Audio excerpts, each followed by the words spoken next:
a igreja como povo de Deus, um dos pontos que tem sido percebido de forma muito notável para aqueles que são membros de igreja e vivem uma vida comum na igreja. Nós temos percebido um esfriamento da igreja em diversos níveis, isso em todos os lugares e com quem nós conversamos. Então, o que está acontecendo que a igreja está esfriando? O que está acontecendo que a igreja ela está perdendo o seu vigor? Não existe mais aquela empolgação do envolvimento com as atividades, a participação nos cultos. O que está acontecendo? Então, vamos pontuando aqui alguns níveis que nós temos percebido o esfriamento da igreja.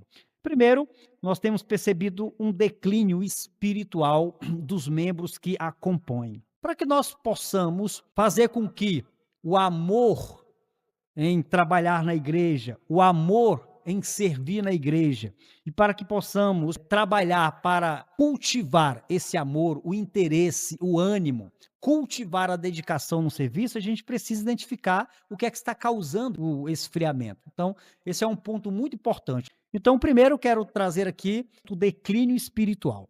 Então, o que poderia estar causando um declínio na vida espiritual dos membros da igreja?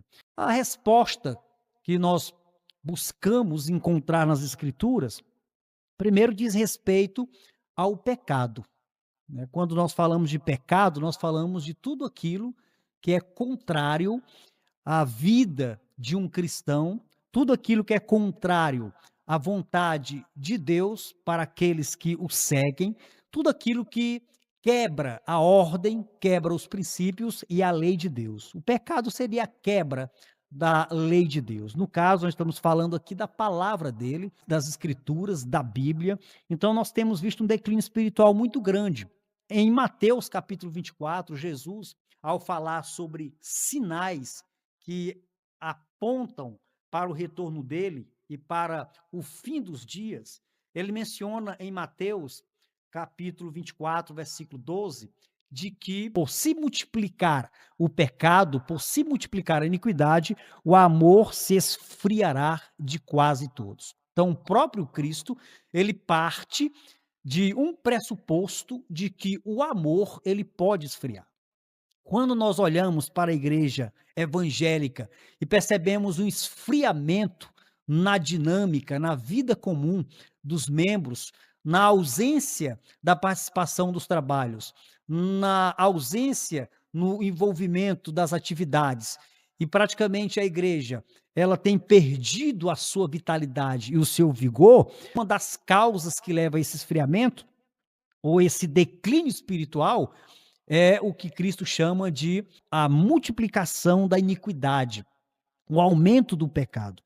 E isso faz com que a igreja ela seja afetada. Então nós podemos trazer aqui alguns exemplos de como a igreja ela tem perdido o seu vigor e tem entrado em declínio espiritual. E um dos motivos é o pecado. Nós temos visto uma sociedade completamente corrupta, egoísta, orgulhosa, uma sociedade onde as pessoas se traem, uma sociedade onde o prazer ele é mais relevante do que as pessoas. Vivemos uma sociedade completamente hostil, violenta, agressiva. Tempos difíceis nós estamos vivendo. Nós estamos vivendo um período onde as ideologias elas são mais importantes do que os valores. Ideologias essas que buscam mudar conceitos e valores morais, buscam modificar os conceitos de família, os conceitos de casamento, os conceitos de pais e mães. Nós estamos vivendo uma sociedade completamente invertida em seus valores. Isso tem afetado a igreja. Então, não só o mundo está vivendo um período de uma guerra ideológica, mas essa guerra ideológica ela tem entrado na igreja. E isso faz com que a igreja ela perca a sua visão espiritual, ela perca a sua perspectiva bíblica, ela perca o foco nos valores das escrituras e acaba negociando esses valores com essas ideologias. Então nós temos visto sim um levante muito forte de ideologias políticas, ideologia de gênero. Nós temos hoje também formas de famílias diferentes, o gênero, né, diversos tipos de gêneros. Hoje nós temos aí dezenas, centenas de gêneros diferentes. Isso tem afetado a igreja. As escrituras chamam esses comportamentos inadequados de pecado. Aquilo que era pecado, muitas vezes a igreja não já vê como pecado. Aquilo que era imoral, a igreja considera muitas vezes como normal. E isso tem levado a igreja a perder o seu vigor espiritual.